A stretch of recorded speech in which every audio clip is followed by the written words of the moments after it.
And so I landed in Boston on Thursday and immediately went into speaking engagements, events, all day Thursday evening, Friday, Saturday, and then Sunday, a big brunch and a big presentation to get ready.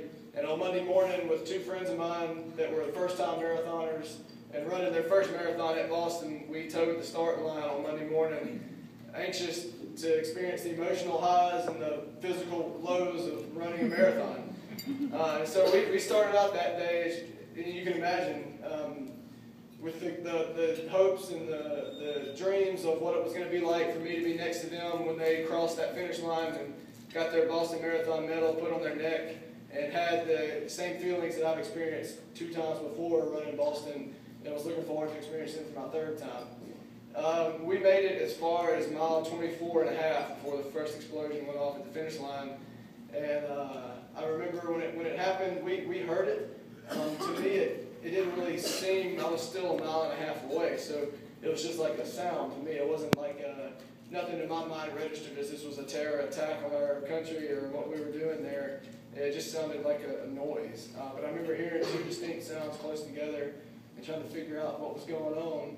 And immediately, that day, that morning, I usually don't ever run with my iPhone, but I decided that I was going to run with my phone to be able to post Twitter updates and Facebook statuses along the marathon route, be able to take pictures and things like that. And so I had my phone with me, and immediately after it happened, it started ringing from friends of ours and family members of the 2 people from Boston that were running with me that were just a couple of blocks away from the finish line and getting ready to see us cross. And so I walked over to the first police officer that I saw and asked what was going on. And they wouldn't tell us, neither they didn't deny or confirm that there was bombs at the finish line or anything. In fact, they told us to continue running towards the finish, that the marathon route was safe, and that if anything changed, they'd pull us. And we ran about another mile before the National Guard came and just told everybody the race was over with, and that was it. And so when I look now at that whole experience, and I realize the volume of what happened and the gravity of the situation, one thing really stands out in my mind. When I agreed to run the Boston Marathon with these 2 friends of mine that had never run a marathon, told them that I would run by their side the whole way to help them push, motivate to have their best time. Because when you get that medal and you get that time engraved on it, you want it to be your best time ever. And I wanted to be able to push them as hard as they could be pushed to get to the finish. Despite the fact that I was a faster runner than they were, I wanted to be there to push them and motivate them to have the best possible time.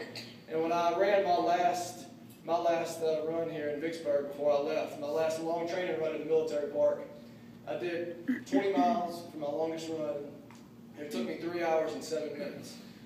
And so I figured with 6.2 miles left, if I averaged a 10-minute mile at that pace, I was starting to kind of drop off a little bit. If I averaged 10-minute mile pace in my last 6.2 miles, that would have put me at the finish line for my goal to finish the Boston Marathon at 4 hours and 10 minutes. And if you've looked at the news, the first bomb went off at 4 hours, 9 minutes, and 50 seconds. And so for me, it's a pretty good eye-opener to realize that my decision to run with my 2 friends could quite possibly have saved my life, or the life of my friends, or the life of their family that had been directly at the line right when it happened. And so it's been a pretty eye-opening experience. But now the one thing, I guess the biggest thing that I've taken away from this, and I've said it now on numerous media interviews that I did in Boston live, lots of media outlets, USA Today, LA Times, Boston Herald, all of the media that I did, was that if this did anything, the biggest thing it did was it threw gasoline on a fire that I have ignited inside of me now to go back in 2014 and run the Boston Marathon again and post my.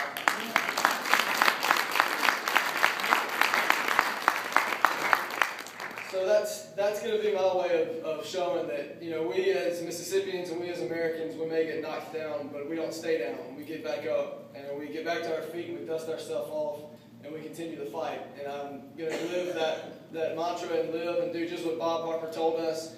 And my favorite quote that he's ever said is, you stand up and you finish what you started. And I got to mile 24 and a half, and I didn't get to finish what I started, but next year I will.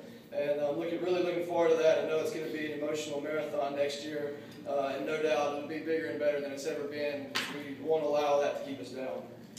So now for me, after winning The Biggest Loser, I've